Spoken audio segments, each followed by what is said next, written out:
proteomics has certain advantages over genomics. One of them is that we can detect environmental influences, and another one is that it's a dynamic measurement. So as we institute treatments or lifestyle changes, it will be reflected in the risk as determined by protein measurements. So proteins are dynamic, unlike your genetic blueprint.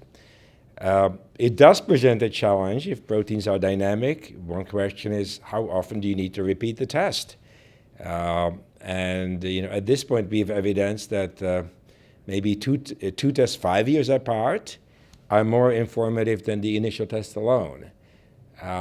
As patients approach an event like a heart attack or a stroke, we have two proteins. We know that second protein will actually indicate increased risk compared to the first protein if there is an event about to happen. So one question will be, how often does the test have to be repeated? And then we have other questions about how do we judge these tests. Usually, the kind of information we get is a risk score. So unlike genomics, which is more binary, you either do or do not have a mutation in a gene, proteins for coronary heart disease give you a risk score. And again, question is, how do we judge a risk score? Do we judge it by how well it performs at its extremes? Is it useful to tell one patient you have an extremely high risk, another patient you have an extremely low risk, and the remaining patients you're somewhere in the middle? Because informing them about levels of risk should guide how they want to be treated. And what is the metrics for that, whether the test is actually performing the way it's supposed to? Do we need some new statistical approaches to this? Or do we rely on the old tests that have been around for decades, such as ROC curves, C-statistics, reclassifications? So one of the big issues in the proteomic area for common diseases with our risk scores, it will be, how do we judge them? What do the patients want out of these tests? And what are the appropriate statistics?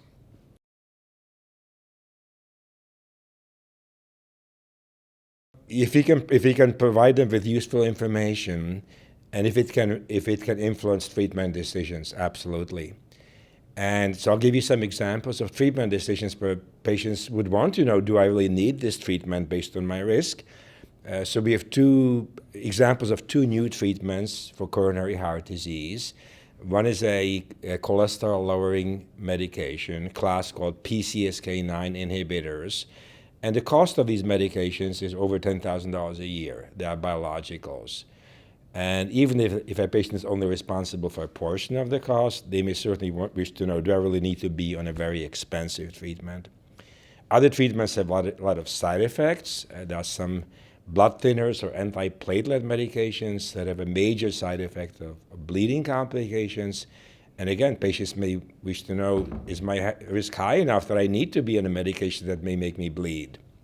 So yes, I think our patients would be absolutely interested, particularly as it may affect their decision to be treated with particular medications.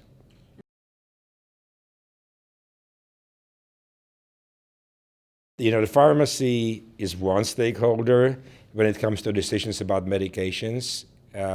We kind of tend to work in silos, but for us to actually implement an omics algorithm which will affect the utilization of drugs by pharmacy, they would definitely want to be part of the discussion.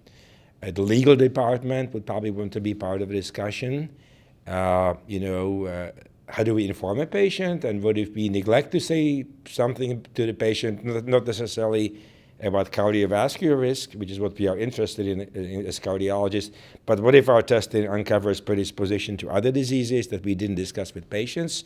So are there some implicit legal risks actually in undertaking these big omics tests that can reveal not just the intended disease, but lots of other things that we may not discuss with the patients? So the legal people would have to be on it as well.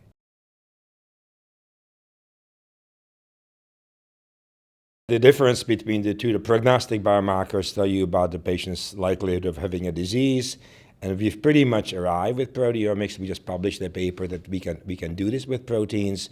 Predictive biomarkers predict responses to treatments, and we are just at the inception of that. We have evidence at this point that when you initiate certain treatments in cardiology, such as statins, the cholesterol-lowering medications, that a degree of benefit to statin therapy correlates with reduction in some proteins, example being C-reactive proteins. But we have to look at this more carefully, and really, even though C-reactive protein is one example of a prognostic protein, at this point we haven't looked at other proteins. We don't have a whole panel of these proteins, so we still have work to do. But predictive proteins are just as important as prognostic proteins.